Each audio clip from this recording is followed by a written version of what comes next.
This podcast discusses themes of mental health, which some people may find emotive, such as suicide or other adult-themed content. The information contained in this podcast is for entertainment purposes only. All views expressed are solely those of individuals involved and do not represent the opinions of any entity whatsoever with which we have been, are now, or will be affiliated. The information is not meant to diagnose or treat any mental health condition. If you're experiencing mental health symptoms, we encourage you to contact a mental health service within your community. If you're experiencing a mental health emergency, please seek the relevant support and interventions by presenting to your local accident and emergency department or contacting the relevant emergency services. You're listening to the Men's Mental Health Podcast, The Man Hug.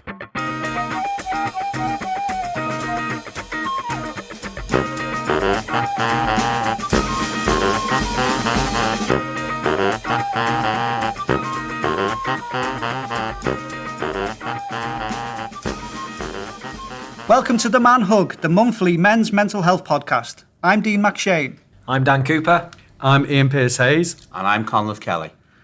Each month we will discuss a different topic related to men's mental health, which will include a guest speaker who will discuss their own personal story. And each month we will also be showcasing an organisation or charity within the Merseyside area who work within mental health to help build your signposting skills. Before we start, I just want to say a big thank you. We've had some amazing responses from the last couple of podcasts. From yourselves who, join us on Twitter and our Instagram and even our TikTok now as well. We're even on TikTok, we're that cool. But honestly, we have been blown away by the feedback. We set out to do this podcast just to see if we could help one person to be able to know that there's help out there if need be. But we've been absolutely blown away. So thank you so much for that. It really doesn't go unnoticed. This podcast today, we are joined by two amazing guests again. And our first guest is Alan Gibbons. He is an author and writer of children's books and a campaigner known for his advocacy of libraries, along with being a great activist here in Liverpool as well. If you follow him on Twitter like I do, you probably see him with strimmers and spades in his hand, which is an amazing thing as a counsellor to be getting his hand stuck in. He's written over 60 books and won a number of awards, including a Blue Peter Book Award for his best-selling book, Shadow of the Minotaur. And just before the podcast, I did ask Alan if he got a Blue Peter badge for that, and he did, but he's got a Man Hug badge today, which is even better than a Blue Peter badge. I think we'd all agree. So Alan, welcome to the Man Hug. All right. Thanks for joining us. Alan, we're here to talk today kind of around some topics which are really sensitive, which men often avoid, and those are around grief and bereavement. And I think you've been such an amazing advocate for talking so openly and honestly on your social media platforms around what loss and bereavement is, and how impactful it's been on your own family. Do you want to just tell us a little bit about your story from 2018? Yeah, well, I mean, my oldest lad, I've got 4 kids, 2 lads, 2 girls. And funny, you all say present tense, even though one of them, has died. Yeah. Then it's never in the past tense because they're with you, they're part of you, for the rest of your days. And our Joe, the oldest, was the only one who was ever in any way problematic, if you know what I mean. I mean, the other 3 have kind of glided through life. They'll all have had the little worries and everything, but, successful, straight into a job, good with the relationships and the rest of it. Yeah. And our Joe, from when he was about 7, we knew there was something different. And I mean, he was diagnosed when he was about 15 with Tourette's. And you'd be in like the Asda, and he turned round to one fella and said, "God, you're ugly, and your wife is so fat, and you want to die. You actually want." And when he was 7, we didn't really know what it was. At nursery, he was colouring everything in black. And we sort of think 666, do you know what I mean? Oh my God. He could read at like 4 or 5. And then he just stopped engaging with education, do you know what I mean? And OCD, he used to walk past the house and he had to have a series of like plastic bottles in the right order. ADHD. And it was the ADHD, I think, that killed him, you know. So as he was growing up, it was a real challenge. And if you say how men interact with each other, I was always my way or the highway, you know, never smoked a cigarette, never smoked cannabis, never done drugs. I went to Warwick University, the most radical university in the country, and never even smoked cannabis when they were passing around the circle and everything. So the only thing I was interested in, changing the world, you know, radical politics. And I expected the kids, you know, to keep their nose clean, not be trouble, not attract the attention of the teachers and concentrate on what they wanted to do with their lives. And having a son who just did not play the game, you know, like, I mean, he once peed in his toy box when he was 7. And I'm thinking, you don't do that, son, you know, and everything. But, you know, it wasn't like, you know, he had his own way, but he could charm the birds out the trees, was the other side of the personality. Yeah. So, I mean, 400 people attended his funeral. And I mean, that's astonishing. And they put on this rave music, which I can't stand. He loved this stuff, which kind of ultra hardcore that I'd never heard of, called Gabba. Yeah. And this is like having your head drilled, do you know what I mean? And Arjo loved it, and he loved, you know, that I didn't like it, because he knew, for me, Tamla Motown was the blessing of the angels. And, you know, he thought I was so straight, so old-fashioned, I drove too slow. So there's always this friction. Loved him to bits, and I know it was the other way round. But I mean, at times, he drove me absolutely off my crust. Well, then in 1918, he's not that frigging old. In 2018, I was a very active member of the Labour Party. I was very sceptical about changing the Labour Party, but Corbyn was as good as it got, and I thought you had to kind of, you know, educate the masses, if you want, by going through the journey with them. And I was doing all this stuff. And our Joe by then was a scaffolder, and he was working away. And he would be wearing space suits, you know, to tear out asbestos and everything. And real sort of boy's job, do you know what I mean? And he'd go to these Gabba concerts in forests in Germany and Holland, where like 40,000 people turn up.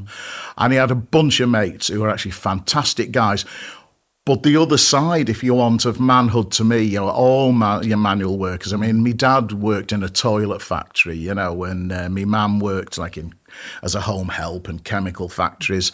But I mean, I knew from an early age that I was going to do something academic, and went to Warwick University, and you know, ultimately became a teacher and a journalist and all this sort of thing. And I was kind of reconnecting through our Joey guys I'd grown up with, if you know what I mean. You know, because for me, heaven was just sitting down with a book, watching a Humphrey Bogart movie, or, you know, watching Easy Rider and that. And for our Joe, I mean, it was just, you know, a bit of booze and, you know, career about the place, being a little bit crazy, you know. And there was all this kind of, I don't know, two worlds colliding. And begged him throughout the whole of this time, for God's sake, lad, with your kind of condition, do not get a motorbike. And we couldn't persuade him, you know. He'd gone through the phase of like wrecking cars, you know, trying to put in all sort of underfloor heating and lighting on a vehicle, and then it just broke, and he didn't understand why. It's because you buggered it up, lad, you know.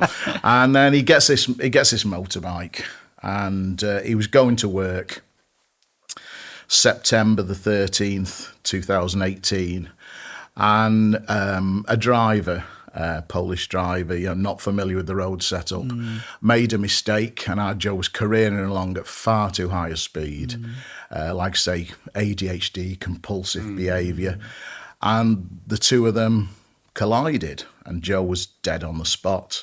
And there was a wonderful doctor who stopped, and you know, she saw his dying moments, knew it was finished and everything. So I got home, don't know what I'd been doing in the car, you know, delivering leaflets and the rest of it, you know, for Dan Carden MP.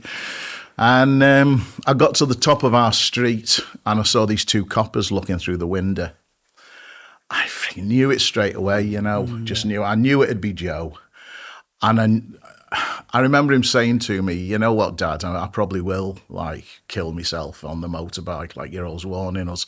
I just hope I'm gone and I'm not a paraplegic if it happens, you know. I mean, who talks like that, you know? But, I mean, there was an honesty about him that was admirable. And I got out the car. You know, you stumble out the car and you sort of, tell me. And they say, come and sit down, Mr. Gibbons, you know. And I'm saying, just tell me now, you know. And they said, no, come and sit down. So, you know, you can't get the key in the bloody lock because you're all agitated. Got in, sat down, tell me. I'm leaning forward. And these two young guys, I mean, can't fault them. They were good. And yeah, they explained that he'd died on the spot in Kent on his way to work. And it's weird the things that go through your mind. The first thing that went through my mind was why in Kent? You know, why not in the proper England? You know, that starts at the north of Stoke-on-Trent. and I'm thinking, don't think like that. Don't think like that. You can't stop yourself. Weird things going on in your mind. And the next thing is going, how the hell do I tell his mum and his gran and siblings and then you feel like a monster. You feel cruel because you're just going to shatter their lives. Do you know what I mean? And I didn't know how to. I should really have gone down to see my mother, you know. But instead, I told her on the phone. There's an explosion of anguish. And the funny thing, I've always been very stiff upper lip. And I wanted her to shut up, accept reality. And even then I wanted her to move on. I've just told her a grandson. And it's a mad reaction. Do you know what I mean? It's totally wrong.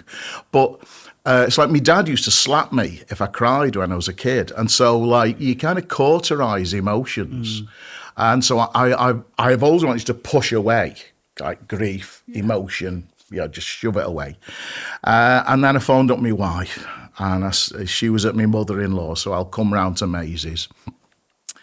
And I get there, and they're all sat, you know, the whole side of that family, virtually all female, you know what I mean? Because they're the backbone of the family. And we just talked about him, you know. And I didn't know what had hit me, because you think, I don't like reacting emotionally. I just don't like it. I mean, the ultimate nightmare to me is the kind of thing they do in Friends, where Bruce Willis as the crying man. And I wanted to slap him. You were better before when you weren't being an arsehole. You're going to say arsehole. Yeah. And, oh, God, you know. But things were going on in my head, and I'm just, he can't be dead. Do you know what I mean? And then in the next few days, I don't know. I mean, the next day, I was due to go leafleting. So I just said to whoever it was, I just can't remember now, it's all the fog. But I said, I don't want anybody in the same crew as me. I'm going out leafleting. And they say, are you mad? Your son has just died. I said, I can't live with myself. Walking around Edge Lane, shoving leaflets through letterboxes in the rain, not talking to anybody was all I could do. Like, my wife couldn't leave the house. She was totally devastated. I had to do something. If I'd have been at home, we'd have argued, I'm sure, because I'd have just been an idiot, do you know what I mean? I'd have been unpleasant. And then we think, how do we celebrate his life? So one of the horrible things that comes up is, like, his body is down south. And so you go over the co-op on Walton Vale, you know, and to bring him home and everything. And to kind of get closure, my girls wanted to see him. And I was saying, don't. He won't be Joe anymore, you know, because he's had days, and, you know, I won't go graphic on it. I said, but please don't take that lid off, because I want you to remember him the way he was, you know, mad, argumentative, lovable. Don't, for God's sake, remember him as what he's become. And eventually, our Rachel hung on the longest, and we finally persuaded her. And still, I don't know if I did the right thing. Don't know now. And then we had the funeral. And like I said, that we had a wake in Sylvester Street in Vauxhall, and they were playing this bloody music that I loathe and detest. But all the young people were on stage kind of, celebrating his life. And it was life affirming. That's the way I think you should go. I mean, to be honest, I stick to mine. I'd like to find one of the simple funeral. I mean, I remember my father-in-law says, don't give a bugger after I've died, chuck us on the council tip. And I'm like that. I don't want a funeral. Do you know what I mean? But it was important for my family that Joe was celebrated. And then, of course, you're on a high. Do you know what I mean? I came out of it on a frigging high. And then, boom, you just hit a wall. What do I do with the rest of my life? Because if a man has two sons and two daughters, you should have them for life. Yeah. Nobody... God, I don't believe it. Nobody should bury their kids. Yeah. Nobody should do that. It's wrong. And God, we had a portrait of him, and we made it into one of these board pictures that you put up in the kitchen. And every time I walked past it, my eyes stung. And I mean, when he just died, it was getting cold, and we've got stone flags in the back. And this sounds mad. But to tell me I was alive, I walked on the cold in my bare feet. I wanted to feel something physical, that I was actually alive, because I didn't feel alive. And there's not, I don't know. I'll never get over it, you know. Yeah. And I think people who try and rush the process of grieving are nuts. You've got to kind of get hold of it and live with it. And you've got to admit that you're not nobody's strong through that. You've helped to fashion this human being for all those years. You put all that love and then it's robbed off you. And you feel so angry. You want to punch through the wall. And so we got his ashes. What the hell do we do with this box of ashes? Like, it didn't come in an urn, it come in a box. And you think, friggin' box of ashes. He's not a KFC, he's not a friggin' takeaway. He's a human being. What do we do with these ashes? So when they were kids, we couldn't afford at first to go abroad. So we used to go to Centre Parks up in the Lake District. So we thought we're going to, strew his ashes somewhere he liked. And he used to like hunting the newts in this little pond. So we strew them on the pond, and that was good. And I did a kind of a family hug, and it did something. It did something. Yeah. But then you do think, what happens to the rest of your life? I mean, the obvious thing is you live for the other three kids, you live for your wife, you live for the broader family, and I mean, his mates were so bloody fantastic. Other young men that used to drive me nuts, I was thinking, are they leading our Joe astray? No, he's frigging leading them astray, And suddenly you realise what fantastic self-sacrificing human beings they were. Yeah. And we were going around like in the car doing some of the arrangements. I can't remember what these arrangements are, but you do arrangements around a funeral. And they were fantastic, the other guys, and you realise what a hell of a good bunch of mates he had. And so we strew these ashes, and then you get on, and I don't know where I am now. Do you know what I mean? Yeah. I think one of the things you find out about yourself is how strong you are, and that's the whole family. Everybody in that family was amazing, and I think we are a strong family, both sides. Do you know what I mean? Like, my mother-in-law was one of the greatest human beings I've ever met. I hate mother-in-law jokes because, like, Maisie was, she supported Tony Benn, she supported Scargill. She had a hell of a tough life as a young woman. She lived through the war, and she was Nails, but Nails in a beautiful human way. Do you know what I mean? And she exemplified to me what a human being should be. And then I thought, well, that's what I want to be. I want to be a tribune for other people. To make a go through this world, and I suppose that's why I got my arm twisted to be a counsellor to protect Jeremy Corbyn. I mean, I didn't have any idea in my head about, being, the big man in the community and all this crap, What I wanted to do was try and transform our society in a decent direction. But it gave us a mission, and I suppose it helped to fill a hole left by Joe, and it'll never remove that hole. But you just become a hyperactive councillor. And I got elected 77%, and this is in Labour heartland, the strongest constituency in the country. I think it does indicate still that radicalism, and I mean radicalism, I don't want to change the world so to put another bloody government that's just a little bit red and pink instead of being blue. No, I want to see a fundamental change in the way this society works, more democratic, more engaging, more human. And you try to put your own little stamp with virtually no resources in your own community. And that's why, I do go around with a bloody strimmer, because if you wait for the council teams, you'll wait forever. If a woman says, I can't get my bin out, and you get in touch with the council team, the next week she might not be able to get a bin out. So I did it with a woman yesterday, rip out all the weeds, and then it's a tiny little thing, but it makes her life a little bit better. Alan, just on what you were saying in terms of Joe, and how ADHD and all of these sort of things growing up. I think as well that kind of makes you a lot more kind of approachable to your local ward, because there's going to be so many people who experience the same as people who've got children with the same difficulties, but also as well that element of, you say, no one should lose a child. When that happens to you again, it's a very, very unique thing where you can then sort of help people go through that process as well. Has there been any of that as well as kind of a counsellor? Absolutely. Don't know if I was a bloody counsellor when this happened, but no, it wasn't then. Just after Joe died, we get this knock at the door, and there's this guy standing there on the doorstep. I could tell he was upset. I mean, and he I think he grabbed my hand. I mean, he was just saying, I know what you're going through. I said, I lost my son, and he said, how? And he said, well, he was at Newcastle University, and somehow he vanished, and somehow he ended up in the river. Was he drunk and go for a swim? Or did he just fall? I mean, nobody knows, but he died. And then he was sobbing, and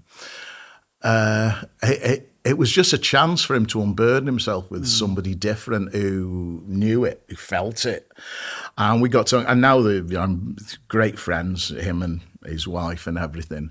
Lovely man, and we just must have talked for about an hour, and it's that sharing thing. And, I would never, you see these bullet pointed leaflets about grief, and I think they should be burned, I mean, everybody finds their own way to the devil's doorbell, do you know what I mean? But the one thing I would say is, even though I've bottled things up every day of my life, that's my personality. Don't know why, just am. And it's mad. I've just talked. I'm not bottling things up. It's come gushing out. But everybody should share. I feel sorry for anybody who's not got somebody they can share with. I think I can talk about anything to my wife and my kids. Did you just as a family sort of do that internally? Did you support each other, or did anyone use like external support from? No, I mean, I would myself. I would never go to an agency. I would never do counselling or anything like that. Do you know what I mean? I mean, it sounds awful, and it's probably something regressive in me, but I couldn't. It'd make my flesh crawl. Do you know what I mean? I have to have a level of, I don't know. I detest kind of authority and stuff. I can't sit in offices. I hate vision statements. I hate language that doesn't mean anything.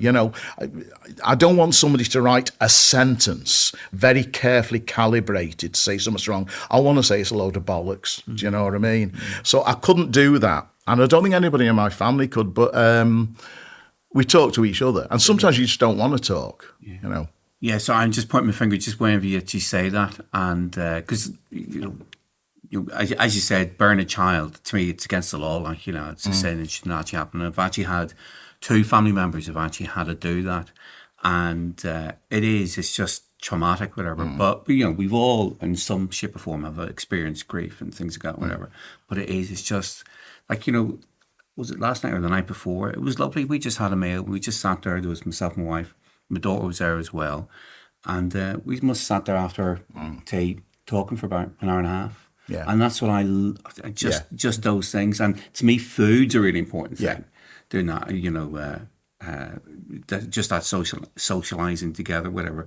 But one question I have got, I'm sorry for butting in, One question I have got is, it's always this phrase, and you talk about statements of visions and things like this, but, you know, people say, oh, you'll get over it, you do this, whatever. Is it the fact that you just learn to live with it? Yeah. And it's that word learn. Yeah.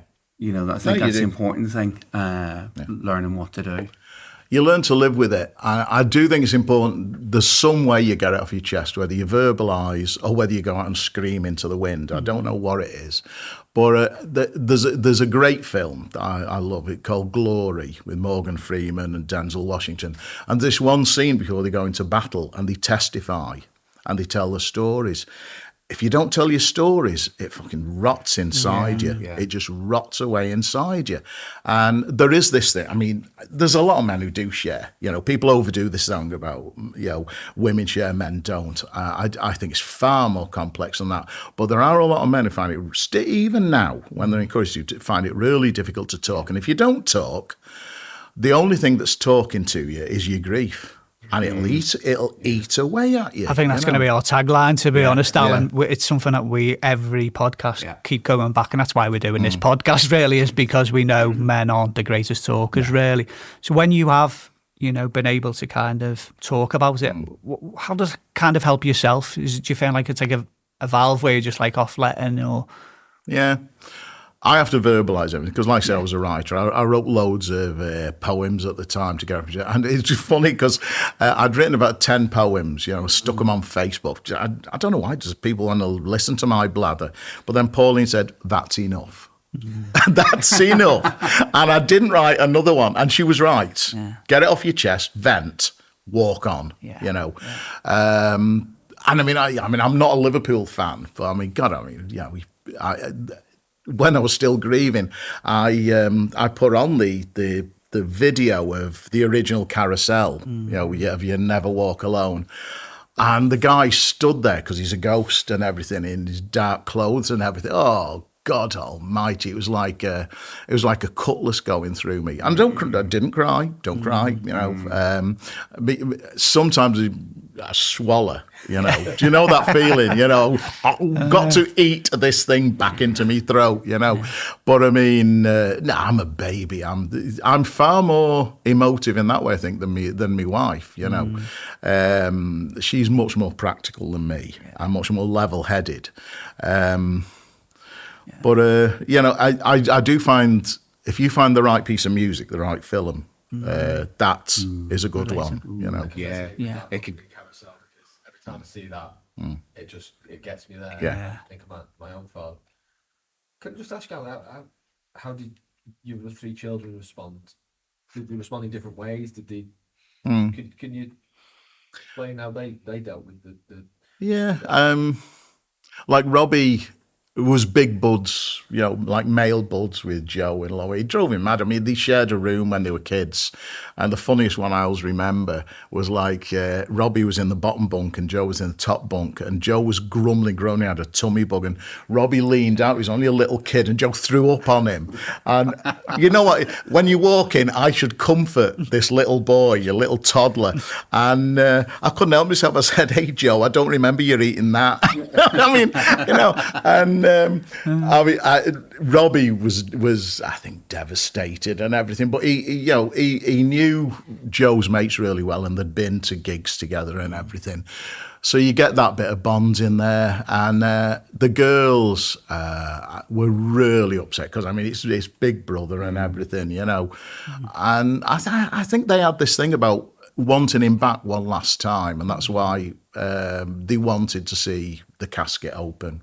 You know, to be able to lay it to bed, he was actually dead. Otherwise, they'd never quite believe it. You know, but yeah. I mean, that word strength, I keep coming back to. I think all 3 of them had fantastic strength. You know, I think young people as well don't get kind of the credit for when something like that happens, where they all rally around each other. You know, and I remember reading the obituaries from Joe's friends, all of these ravers, and you could just see how close knit they were as a community. Absolutely. You know, it's incredible. And when they rally round and support each other like that, it's inspiring. We can learn a lot from that, to be honest. There's people who came from like Thailand and all sorts of bloody places for the funeral, you know, and everything. So that was tremendous. I think the other thing, I mean, the girls are twins, but they did react in different ways. Megan reacted much more quietly, and Rachel's like me. She's a foghorn, so she had to orchestrate the mad doings and everything, But like I said before, everybody finds their own way. Do you know what I mean? I mean, the biggest thing the girls do all the time is the way. One of the ways they rehearse things is to take the piss out of me.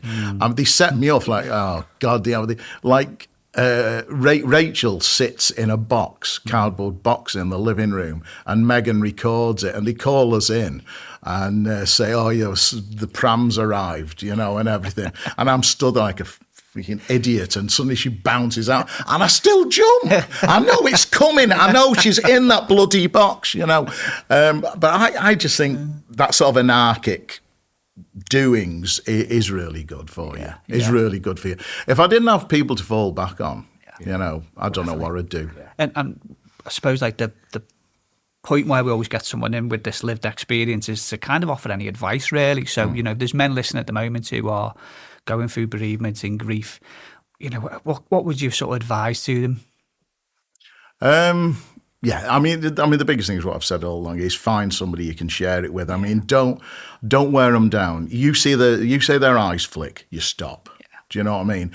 But you find somebody who you trust enough to listen enough, and you'll know how long it is to go. And then also find out things you can do. It's not to take your mind off it. It's to be human again. Do you know what I mean? What's the piece of music? What's the event you can go to? Do you just walk out onto a field a long way from anybody else and scream into the wind? I've done that. It's pissing with rain, and if you go and scream. There's a story with Tolstoy. He sees this fella batting his arms about and thinks he's mentally ill. As he gets closer, he discovers there's a wasp.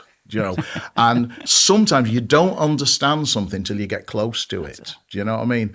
And except for something that hurts another human being, I don't think there's anything crazy. I mean, I empathise with the people who walk along the street muttering about the injustices of the world, because I feel like that. I find myself doing it at times. I drive my kids mad because IT drives me. I'm dead OCD. I mean, I think genuinely somewhere on the spectrum, but kind of high achieving and that, I'm obsessive about everything.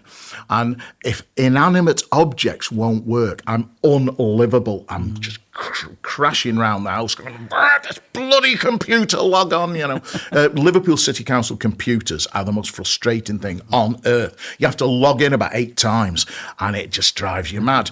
But I mean, if you can take it out on the Liverpool City Council computer rather than another human being, actually it's not a bad thing.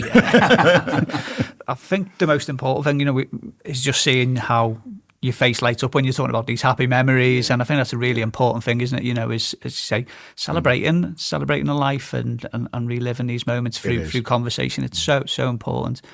Just a question, kind of around your hat as being a counsellor, independent counsellor. What sort of things are you seeing on a regular basis within your ward related to sort of like mental health difficulties that especially men are kind of having at the moment? I'll tell you one thing that's driving people mad is housing conditions. I've dealt with about 5 houses where the walls were stippled with damp and mould, and we know what happened to this little kid in Rochdale who died. And people don't realise them spores get in your lungs, you're in serious trouble. And there's one lad, I went round to the house and everything. It was rotten with damp, multiple faults. But you get council service involved, it takes a long time because it's a legalistic process for things to change. And I find that most people end up moving on, So this guy and his wife, they've had to move elsewhere in my ward into their family's 3-bedroom house. Now, that must put huge pressure on you. And obviously it's both the guy and the woman who are feeling that, and they've got to manage with the rest of the family. And I think one of the things, there's still this, even with all the equal opportunities legislation and everything, you're still brought up as a guy that you're supposed to be There's an element where he's still supposed to be the guy who chucks the wage on the table. There's that folk memory of that kind of responsibility. And that can be both reactionary, that it doesn't accept the equality of women, or there's a positive element that says you have got to provide, you've got to be there. Do you know what I mean? And I remember once, when you have an argument with your wife, Pauline had a brilliant line to me, I was being a whingy, poncy arsehole, and I said, what do you want from me? And she said, I want you to be morally strong, and emotionally strong. And I'm thinking, well, that's frigging put me down, but she's right. She was right. When there's so many irresponsible men, and it can be irresponsible through acts of violence, irresponsible, no man should walk away from the family. That's not a man. There's a mistake about manhood. A woman on Twitter was saying, I love this candidate. He is a racist. But this candidate in Liverpool, and she said he's an alpha male. Stuff that. I don't want somebody to be, I want people to be alpha human beings. Yeah. I don't want people to think that masculinity is in any way about putting women down. Masculinity to me should be about responsibility, community, love, friendship. Do you know what I mean? And what strength means shouldn't be about physicality, and it shouldn't be about the ability to intimidate. What that should be about is to be there for other people. You're never completely human, in my opinion, until you do something for somebody else. And that might sound a bit madly Christian, from an atheist, but I think that's at the very root of what actually makes you have self-esteem, what makes you get through the day. Do you know what I mean?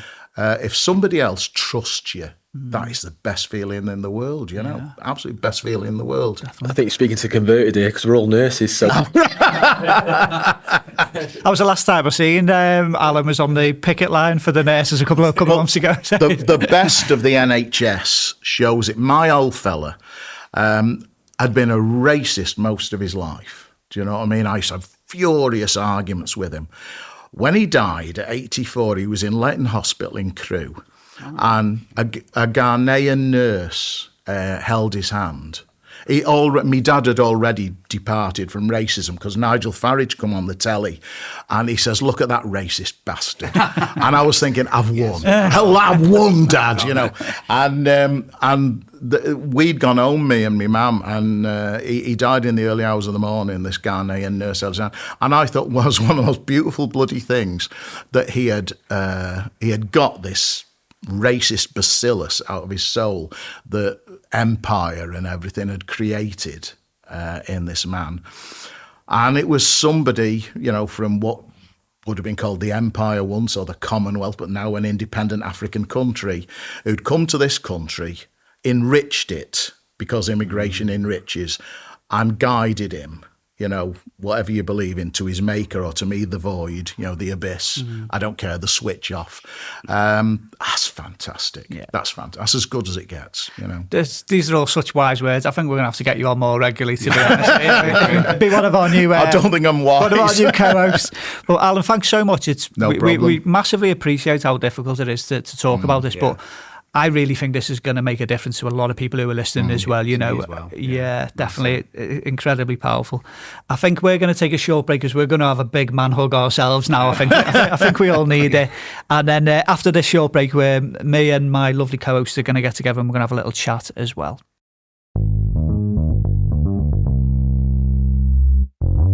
You're listening to the Men's Mental Health Podcast, The Man Hug.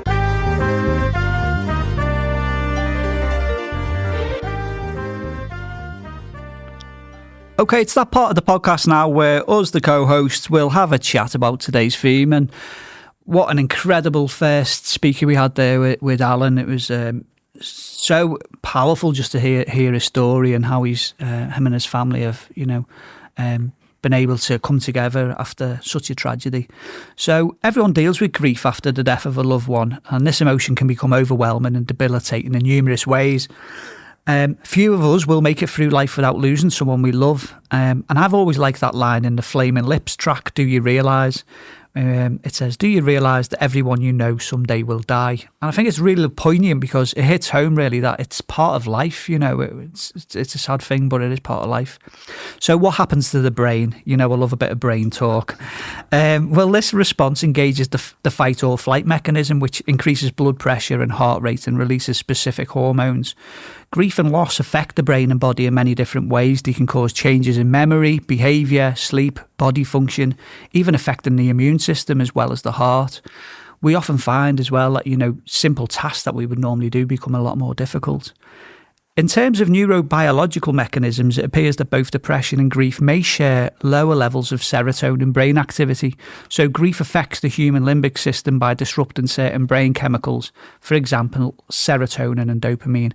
And dopamine is that one that we always talk about, that lovely neurotransmitter associated with the reward system and feelings of pleasure. So it actually impacts on that as well.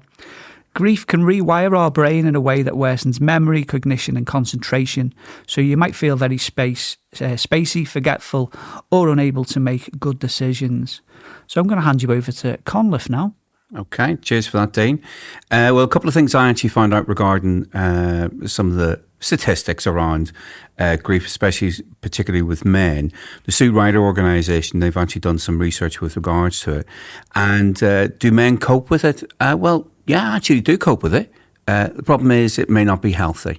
And those are things we need to look into. So what they actually found out is that 41% of them they actually surveyed said they're not being able to get through their bereavement without alcohol or drugs. And showing that on average, men turn to alcohol 13 times a month and 24% actually use recreational drugs every day during this grief period as well. The initial substance may actually help that person to escape their grief for short term, but as we well know, the long-term impacts will be devastating. The research not only found that 50% of men never resume normal alcohol or drug habits after bereavement, but that 30% of these men, they actually use this in healthy coping mechanisms. It actually end up heightening their grief periods as well. According to CDC, 1 in 10 men actually experiences anxiety and depression, but less than half these actually reach out for help, which is a very common theme between all these podcasts we actually have. And you know, they're less likely to actually seek mental or emotional difficulties, help for those difficulties. As we've known before, 2020, men actually died of suicide almost 4 times as much as men, and they're also more likely to binge, drink, to cope, and 3 times more likely to die due to alcohol substance misuse. So it goes back to that thing, do you use coping mechanisms? Yes, but it's these unhealthy ones. We've got a lot of stuff around statistics, but, you know, I'm just going to talk in a couple of things because I am a big believer, I'm a big pusher regarding public health and palliative care. And a lot of people, whenever they actually think public health, well, what is it? Well, it's trying to make the public healthier. For example, you know, more fruit, more veg, like, you know, looking at policies, wearing a seatbelt in your car, driving to work, that's a public health thing. So there's so many different things that go with it. But as Dean actually said with the flaming lips thing, guess what? We're all going to die one day. And it's trying to actually break down these barriers to say, this is what's actually happening. This is what's going to go on. And sometimes for the person who's died, well, it's not really about them. It's those you actually leave behind. And, you know, I'm going to say on this recording of this podcast, it's my mum's 5th anniversary of her death. I'm flying over after this, over to Ireland, because this is part of our process. We actually do. We'll have a mass, memorial mass for it tomorrow. It'd be good. All the family's going to be there. Flying over first class on EasyJet. Okay, doing that. Don't shout in your seats. Doing that. And it is around these things and around those cultural issues we have with regards to this. Because during the time whenever my mum actually passed away, there was a colleague who I actually worked with, and her father passed away around the same period.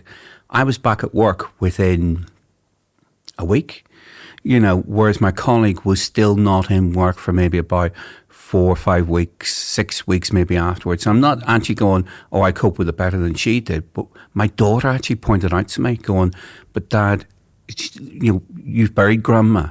Like, you know, it was 2 days after she died. We had the burial, we had the funeral. It was fantastic. It was absolutely beautiful, very personal. Whereas here I can go, I remember being a district nurse here, one of my patients passed away. I was going, yeah, I'll get to the funeral, when is it? And they said it's in 4 weeks. And I was like, what? Like, it's a different process. And so you think of these things actually go with the grief periods as well. No one model fits. We have to think around those things, but it is around getting it out there and actually discuss these things, talk around these things. Plymouth has actually become the first compassionate city in the whole of the UK, and it's all around what the council are doing is having workshops regarding grief, emotional difficulties, emotional issues. They actually have that, and it is around trying to promote get it out in the community. So, for example, in Liverpool, we've actually had these all around the world, actually global. We have death cafes, compassionate cafes. So basically, death cafes, it's people who've maybe gone through grief or maybe potential, thinking these things are actually going to happen. There's actually one coming up in the Interesting Eating Company on 117 Allerton Road. And it's on the 2nd of November 2023. It starts at 6 o'clock to 8 o'clock. And the idea of it is, it's just, let's talk around these things. Get it actually out there. But whenever actually are looking at grief, whenever we're looking at, we are actually thinking of people who died, but grief can be a lot of different things for a lot of different people.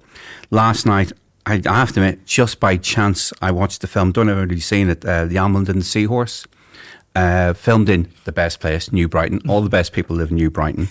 And it's been gladly brushed over, been touched by the hand of Griff Rhys and Clyn Jones as well. If they do anything, you got to worth a watch. Your woman was in it, Rebel Wilson. Australia. And yeah, Australia. But what it's to do with their partners, their loved ones who actually have had brain injuries, glioblastomas, brain tumours, and how the memory loss is gone, and it's all to do with the grieving process. And then we actually then also maybe bring that into dementia. So it's also about grieving for the living. We have to think of those things. Could be sibling rivalry, could be two sisters who have fallen out, could be two brothers who have fallen out. And these things are actually going on. So sorry for my little rant and rave there, but it's quite emotional for all of us. Yeah. Okay, Ian? I've been looking at resources. Thanks for that, Conleth. That's I was. You're welcome. I was still in the place. I was just looking at your comment about New Brighton and laughing. So I've been asked to resources, and it was interesting. Alan's talked about a couple of his films that he watches, and obviously I think Carousel would have struck a chord with a couple of people here. My own personal favourite is 6 Feet Under, which was a HBO series that came out. I think it was early 2000s. Which was set in a funeral home, but really followed. There was someone's death, and it would look at the machinations really of the death of the main character, Richard Jenkins, as the funeral director, and it tackles about the relationship. So I really found that it was humorous. But also touched, I think, a nerve in terms of that grief. So it went for 5 series. The last episode of that series is a phenomenal episode in and of itself. But certainly I would recommend that. But it's finding, I think, as what Alan has said, it's finding something that speaks to you. So I've looked at literature, and there is lots of stuff out there. I guess there's been a lot of people and celebrities talking about grief. I think Rio Ferdinand, when he lost his wife in 2015, he talked about coming to terms with the grief that he had from losing his wife, but also then managing it with 3 children. He talked very honestly and open, and I guess that really touched on that debate. He's a celebrity, he's a footballer, so in some ways a very privileged person, but I think people could feel for him. And he talked, he couldn't work the washing machine, didn't know and this isn't to excuse those behaviours, but I just think it started a debate and a discussion really in terms of the difficulties. He knew his children needed him, they were young kids, and the role that his wife had played, and missing her, but then actually moving on with life as well. And I think that was a key book, I think, a number of years ago. And there's lots of things like that that are helpful, I think, particularly if you know their celebrity and their struggles, I guess, with that. There's been a more recent one, the Reverend Richard Coles. He was in with the communards, and he talked about the sudden death of his partner, and again using his insight in terms of from that as a Christian, how he came to terms with that, and I found that immensely moving book. But there's lots of fiction, books as well. I really like the Max Porter, The Grief is the Thing with Feathers, which is about poetry and looking at how the difficulties of what grief is, and this monster, this terrifying thing, particularly for children. I think there's a lot of things there which can be really, really useful. What I'd like to come back to when I looked at all these resources is they all talk about these different stages of grief. And I think a theme in the Manhug has actually been about the lived experience. And I think if we look back to Elizabeth Kubler-Ross, who in 1969 wrote on death and dying, and the reason it's the lived experience is that she challenged the taboo and the terrifying nature, the medics, the nurses that were frightened to actually talking about death and didn't want her to, as an American Swiss psychiatrist who wanted to talk to patients who were near the end of their life, to actually talk about death. And her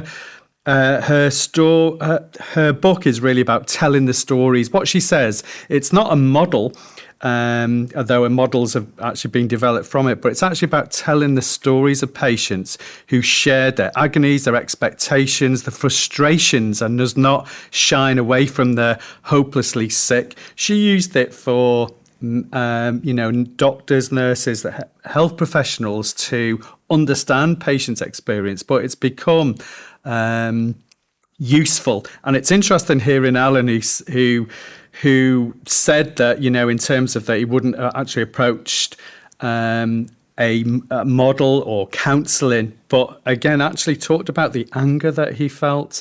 And the key thing, I think, for what he said is that it's very individual. And I think for me, the models that she uses are useful. It's not necessarily stages linear. People may not experience all of those stages. It's often called the dabda, isn't it? It's the denial, it's the anger, it's, there's those different stages, but we actually go through a number of them. We may do, we may not do, but it's actually using them in terms of actually being helpful for us to tackle that scariness really regarding death and what that may actually bring with it. What I'd like to just end on in terms of from that is the Martine Wright recently has written. She was someone that was severely hurt. She lost both legs in the London bombings in 7/7, and she's someone who was asked. She's talked about coming to terms with that. Nearly died on the scene. She's written about her experiences, and she actually says now that she's how does she feel about it? And she said, why me initially? But she said it's been a positive experience. I wouldn't want to don't regret that was me. But what she says, I think, is interesting. She says, whether you believe in fate or not does not matter. Life is a journey, and it's about how we deal with it and the people we have in place. And I think that's been a theme from today. And she goes on to say it's about realizing that life is not necessarily perfect. There are ups and downs. You have to experience it all. You can't get to acceptance until you go through those ups and downs. You can't rush it. And I think for me, that encapsulates, we live with, life and death. It's part of one of the same. And that acceptance is acknowledging that. And I think for me, however you use those models, the literature, the films, the resources out there, it's that as an understanding, and it's living with what Alan said. It's actually living with that death and that knowing what's actually happened as part of life as we move on as well. Thanks, Ian. I just want to reiterate what we've said before about thanks so much to Alan for sharing his story, and it's so powerful, very much so for me, and has resonated with me a lot. And picking up on what Conleth was saying about the statistics with regards to men using drugs and alcohol to cope with their grief and following the death of a loved one. I just want to talk briefly about my father, who struggled with alcohol addiction throughout most of his life, and escalated following the death of his sister, who's died in her early 20s. At the time, I was about 2 years old, and my brother was 4. And over the next sort of 20, 30 years, my dad sort of didn't deal with his grief at all, really, appropriately. And it led to him becoming more and more dependent on alcohol. And unfortunately, it led to the breakdown of his marriage and led to financial difficulties, led to the affecting the relationships with his children. And I just wish now that he's gone, that he'd just spoken to somebody or spoken to me, but he was of that age where you bottled up your emotions and didn't talk. And I sometimes think the relationship we kind of could have had if he could have just got past that grief of the death of his sister. And that's what we want you guys listening to do, is to open up and speak to people, anybody. You know, whether it's your family, whether it's, you know, in Alan's case, family, or whether it's a counsellor, if that works for you, just finding what works for you, and not allowing the passing of somebody to ruin and basically end another life as well, which is how I now look at my dad's life in some ways. So I just wanted to say a bit about that.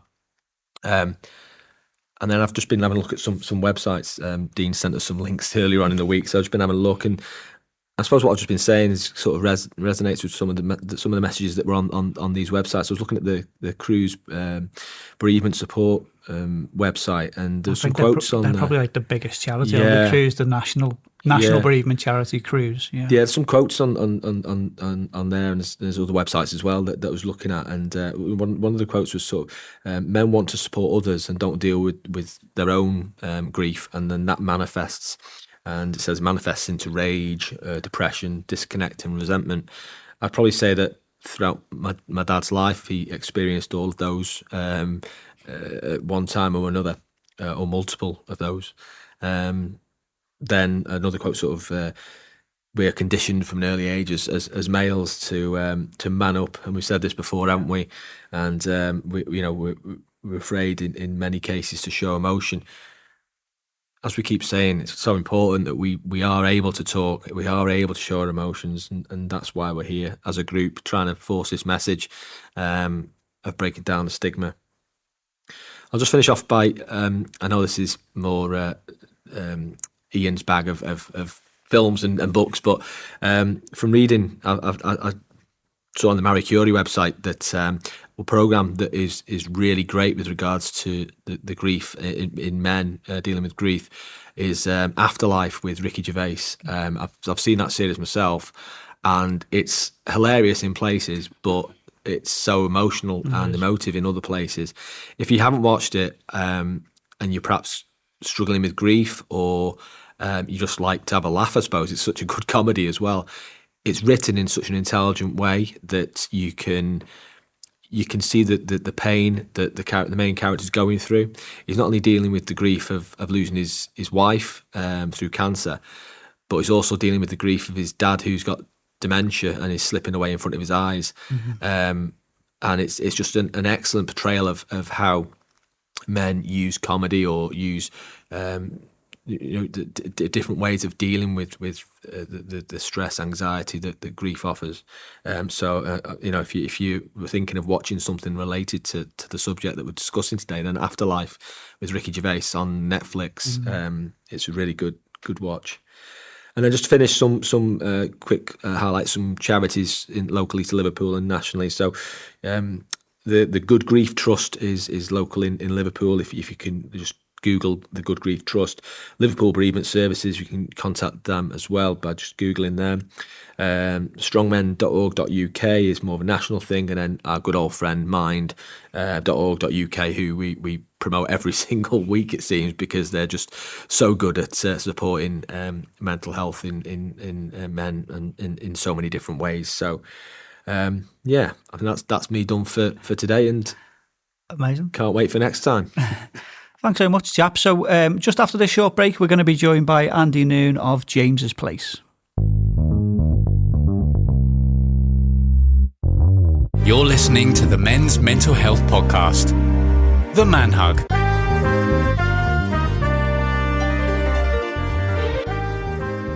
Okay, it's that part of the podcast now where we promote a local service, and we're really glad that we're joined by Andy Noon, who is Head of Centre for James's Place here in Liverpool.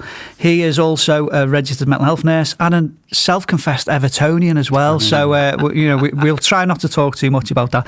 Andy, welcome to the Man Hug. Oh, cheers, Dean. Thanks everyone for having me today. Thanks for coming. So what we always tend to do is we tend to get you to sell the service to us, really. Tell us a little bit about James's Place, how it began, and a bit of its history first.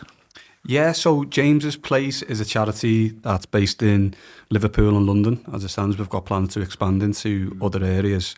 I suppose it come about it's the first centre started in 2018, and it was following the death of James Wentworth Stanley in 2006, who sadly took his own life following seeking support for anxiety and suicidal thought, and unfortunately not getting the support that he needed. And his family come together. Claire, his mum, and Nick, his dad, came about with the idea of James's Place as a sort of charitable foundation in 2008. The first concept of a centre itself in memory of James come about in 2016. So that's when it was first explored, and then Liverpool Centre was opened in June 2018. Wow. So from that moment, a team was established, a team of therapists and professionals working with gents identified in suicidal crisis. And we've, at the centre in Liverpool, worked with over 1,250 men now in that 5-year period. Yeah.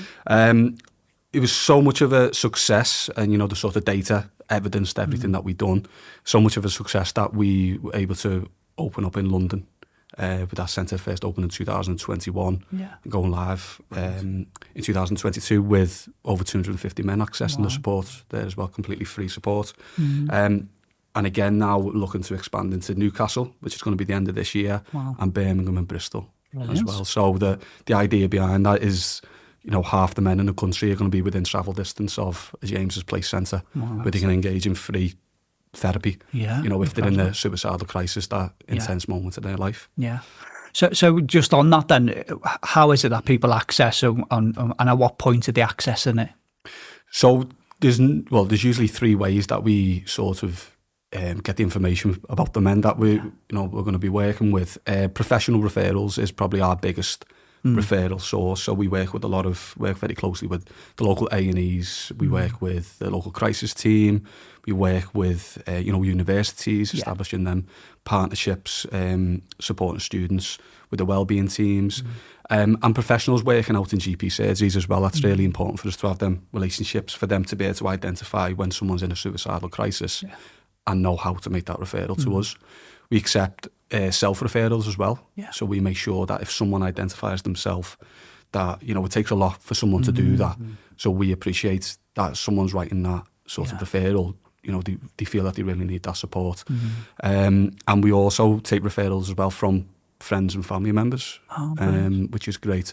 So when we do receive a referral, we will review that on the day. I suppose that's one of the biggest compliments and strengths of James's Place, is that the rapid access to therapy within the team. So we'll review that referral that day, make a decision on that day whether we feel we're the right place to provide support for that person, and if we are, we will, that person will be offered a welcome assessment within 48 working hours. So more likely the next day, next working day, that they're sat in front of us and we can explore that with them a little bit closely. And therapy will start straight away if we're the right place for them. So how does that look then? So if I am a man who needs to go there, what would I expect from it? I suppose, that process there of a referral in whatever format it comes in, we'll contact you. So, Jolie works in the Liverpool Centre now. She's absolutely brilliant. And she will contact yourself and explain the process in a very understandable way for you. Make sure that you're comfortable all the way through it as well. And obviously details about where to go, how it's going to look, who you're going to be seeing, all that information's provided. Then obviously coming to the centre, it's our job then as the therapist meeting that person at the door, making sure that that whole experience from the start is very inviting for that person to be able to tell us what's going on in their life at that moment. So we make sure that the environment, I'm not too sure if anyone has been to see James's place, you're more than welcome to come up in the future, but the environment itself is brilliant. You know, it really does. When you walk in the door, that calmness that you can feel straight away, the atmosphere of it does, you know, that therapeutic feel to it where you do want to talk about what's going on, which we know there's already barriers for everyone, but especially men, to do that. So the environment's a big part of what we do. Yeah. The garden area outside, it's lovely. So someone will come in, we'll let someone get grounded, have a cup of coffee, get a drink in the waiting room, and then they'll be greeted by, you know, one of the therapists, myself or one of the therapists in the team, and sort of we'll start that welcome assessment, sort of going into, you know, what's been going on for that person in the recent weeks to lead them into the crisis. But also that really gives them the opportunity as well to ask us questions, because we've got to make sure we're the right place. It's a mutual sort of agreement with that, which is really important. So it gives the person, or you be yourself, the opportunity to ask us questions and make sure we're the right support format for them. And I think that's the really important thing, is that the environment, you know, being the right place, so welcoming. Because I remember when I first heard about James's place, when they were talking about we're building it and we're setting it up, I think the important thing then was it's not going to be like clinical. It's not going to be like, at the moment, men and women have only got to go to A&E if they're in a crisis, which is not the nicest environment. You know, it can make things worse, can't it, really, you know, for a lot of people, and especially if they've got to wait there and they're being treated by some narky receptionist and everything else that goes along with A&E experiences for people. But it was about that, wasn't it? About creating this environment where actually you can just come here and it's totally not clinical, really, you know. So how have you found that? Has it been well received, you know, people being in this kind of environment compared to sort of like, you know, your typical NHS? Yeah, I mean, my sort of background's in this, and as you mentioned before, and I've worked in a lot of environments that haven't been the most therapeutic, I suppose. So it's a nice change, you know. We've got to remain calm when we're working with people in suicidal crisis, and that atmosphere and that environment is so crucial. As I said, walking in the door for the first time, I knew how fantastic James's place was before I ever walked in the door. But from that moment when I walked in, it was something about it. It's hard to explain, actually, unless you're there yourself. Yeah. But we've had open days recently, and we've got a couple more coming up over the next few months, and professionals coming in as well. You can sort of get a real feel for the work that goes on in that building. And yeah, it's been nice, and I suppose that is shown in the work that we're able to sort of to do with the men, or the men are able to do during them sessions with us, because they do feel comfortable. And we're talking about people who have never spoke about what's on their chest their whole lives, within a session, are telling us what's going on. So the environment is, as I mentioned, is crucial, but it's something that we're doing right, and something we put a lot of effort into. Brilliant. What happens with that then? Because we've spoke about this on previous podcasts, haven't we? Where I remember Jake saying it's almost like ripping a plaster off when you have to actually, you know, tell someone for the first time. What happens with the process after that then? So how many times will they be seen, or is there like follow-on services or follow-up? So the service is set up to provide intense, you know, therapeutic sort of therapy for someone in a suicidal crisis, and it's a short alternative to crisis resolution, home treatment, if you like. So it's usually over 6 to 8 weeks, which is 6 to 8 sessions. Yeah. Depending on needs, you know, someone might not need as many as 6. It completely depends on that person's needs, but also, likewise, it might need a couple more sessions. It just depends on the needs of the person, and obviously the judgment of the therapist on the day. But the intervention's set up for 6 to 8 weeks, over 6 to 8 sessions, and we use a very unique approach, something called lay your cards on the table. So we know that, you know, it's a very intimate thing for that one-to-one discussion to take place. Someone to tell someone else sat in front of them, making eye contact, all the things that are going on. So we've, you know, it was developed by Jane Boland and the team at James's place to use lay your cards on the table. So we use different decks of cards in order to help us navigate that conversation, I suppose. Brilliant. And sometimes one of the things that we look at is, how did I get to the situation that I'm faced in now? And sometimes someone's seeing a timeline of everything. They might be able to verbally tell us or articulate it, but actually seeing it themselves can really help cement that understanding of why I'm in that position Definitely. now. So we use cards as well, and that really helps us. But obviously then we'll use our sort of skills, I suppose, to know where we can spend a little bit more effort on a particular task, like the stress bucket, say, for example, might be really relevant if that's come up during the sessions. Yeah, amazing. I suppose it's an incredible legacy for the family as well, isn't it? You know, for starting off with this idea, and you know, from such tragedy has come this place, which is now, you know, saving so many lives. What sort of like input do the family have now as well? Yeah, so the family are heavily involved, you know, on the trustee board as well, sort of making sure that everything's, you know, going ahead the way it should. Yeah. Sort of, you know, the big part of the decisions that are being made as well within the charity. And I've not spoke to them directly. That I would love to, you know, in the coming weeks. But yeah, I can imagine that it's a very sort of proud moment for them, seeing the new centres that are going to be opening and in memory of James, and you know, people who are in similar situations seeking support for their mental health and for that crisis in their at that moment in life, you know, that they're able to access a service that they're seeing so quickly as well. Yeah, that's the key thing, isn't it? It's that being seen straight away, you know. Yeah.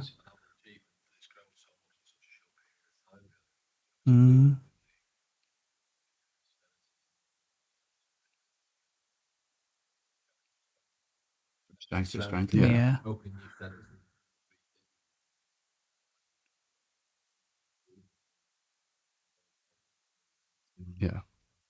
Yeah, it's incredible.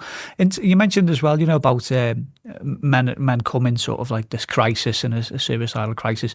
I suppose that looks different to every individual case, but what sort of like examples have you got? You know, what things have led to people needing to come to somewhere like James's place? So it's a good point, actually, because we do have a sort of criteria that what we'd identify as someone in a suicidal crisis might be different person to person, as you just alluded to. Someone who's got intense suicidal ideation, you know, fleeting thoughts is very common, as you guys will know. So we might not be the right service for that person at that moment if it's a fleeting thought, or you know, the odd, you know, occasional thought based on high periods of stress. But if someone has got intense thoughts, intense intrusive thoughts, and it's really impacting their functioning, then they'll be eligible for the support with us. Do you find there's certain situations that lead to those thoughts? You know, is it? Yeah, there's often, you know, there's things that are very common. Obviously, everyone's an individual and got their own individual needs and their own sort of background. But we do see common trends, you know, relationship breakdowns being an absolutely huge one, job loss, employment, you know, issues or stress. You know, someone going through an investigation possibly, whether that be in work, whether that be with the police, you know, these real stressful situations with people. And normally they're not, you know, a single event happening for that person, and at that moment in their life there's normally a combination of different things going on. But we often will see people who have, there's something going on in their life that's either made them feel defeated, you know, humiliated. It's made someone feel that they're disconnected from other people. So often trends we'll see such as that. And I suppose the big part around it, if someone's really identifying suicide as an option to deal with the situation that they're in, that's, we really want to hear from that person, or hear from a professional who's working with that person.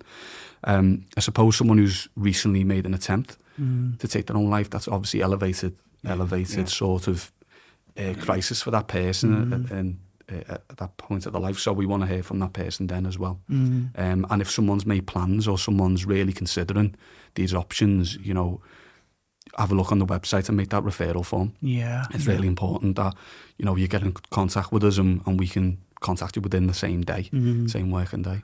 Amazing. So it is an incredible place, and you know, I've followed James's place since it opened, and heard from people who've used the service. It is incredible. I suppose this is kind of the big selling point now. So if anyone's listening and they feel that they would need somewhere like James's place, or for a friend or family or anyone that they kind of know, how would they go about accessing James's place? Yeah, so we have a referral form on the website that you complete. So information that we do need is obviously your, you know, basic information, but also GP as well. It's really important for us to have GP. So we've got you know, a referral form on there, and it's the same form whether you're a professional, whether you're a friend, a family member, or whether it's a self-referral. It's the same form. It just directs you differently depending on what you press. So on jamesesplace.co.uk, you'll be able to sort of find out how to refer to us on there. Also, if you know someone wasn't good with IT or was having problems with that, we've got a phone number as well that you can contact us on. Which is 0151 303 5757. So someone can contact us and we can talk them through that referral process. Brilliant. As well if they're having difficulties. Just, I've never been, we've never been to see it and things like that. I think it's just another selling point. I just want to also promote again, like I said, the open days that you actually have had and that you still actually have. And to me, we all know what hospital environment's like. We all know what our clinical environment's like. It's this power in a way. It's like you do as we say, things like that. You're obviously the complete opposite. It's just like, okay, let's all get together. And it just sounds, it's sad we need it. But it's a beautiful thing as well. Absolutely. In an ideal world, the service wouldn't be needed. The world that we're operating in, it does. So we're trying our best. The best. I've been in the role for 6 weeks, and I suppose from coming in, I would say it's the closest I've ever seen to best practice at James's Place. Good on you. Amazing. Sort of going through, sort of working in different environments. It really is the sort of processes down to, and the fact that people it's free. Easy to access, and it's professionals as well who are sort of providing the support. And we work closely, and what we're hoping to do over the next coming months and over the next coming years, I suppose, is really building them relationships that we've got in the Liverpool City region. So not just Liverpool City Centre, making sure that we're not bound by any postcode. So if there's anyone listening who's from, I don't know, the outskirts, who's able to travel to the centre, safely and wants to engage with us, we're more than happy to receive a referral from you as well. Amazing. I think what's really keen there from what you've said, Andy, I've worked for about 12 years in a couple of different A&E or emergency departments, and I know from my experiences, we found 2 people that had killed themselves, actually hung themselves in the actual department themselves. And the legacy of that, it's just, oh my God, what are we here for? People have come in with a real crisis, and then people have found that. And that, for me, it was absolutely devastating, obviously for the person, their family, but for the staff. And I guess it's just reflects this, and it's not something that's got easier. I think it's actually got worse. So the fact you're saying you're six weeks and stuff in, I just think everything that you've said, I just think needs to be signposted so that people can access if they're making that attempt to come in and not asking for help. I just think you've really worked to, and make sure there's that therapeutic environment for people to actually seek that help. So I think that's really important, because I still remember that. I still remember the whole, just the nightmare that was surrounded that. These were people that wanted help, and then they haven't found it in where there's people that are supposed to be giving that help as well. So, well done, and it needs to be signposted. Yeah, and I think just to add on that as well, I think the most commendable thing about this is we hear too many times where people do go to the likes of A&E in a crisis, but then they're told there's a 6, 12, 18 month wait for therapy for you, off you go. And we had that with Jake from our episode 1, didn't we, who had exactly the same experience of needing help but being told that, there's a huge wait for it. To get access to therapy, when you need it like that, it's just incredible, isn't it? Amazing. Absolutely. And it's important for us to have really strong relationships with other organisations who are providing mental health support in various ways. And when you need it as well. Absolutely. So we might not be the right place for someone and to meet their individual needs at that time. However, it's not a case of we're going to be saying, for us, it's a case of we'll say, right, well, who do we know, who sort of we've got strong relationships with, make sure that they're delivering quality services, and making sure the person knows about them as well, and sort of working, talking about Jake, sort of the hub of hopes, a massive, any time I speak to anyone, I'm trying to tell people about it, because I already know it saved lives.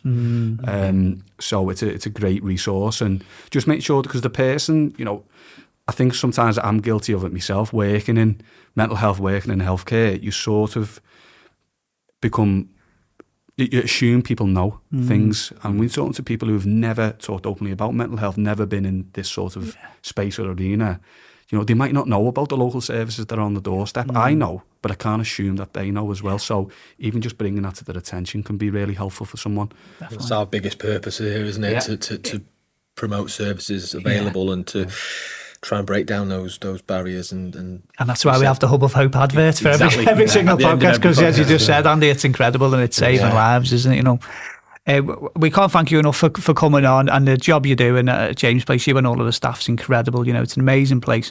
So again, the website one more time.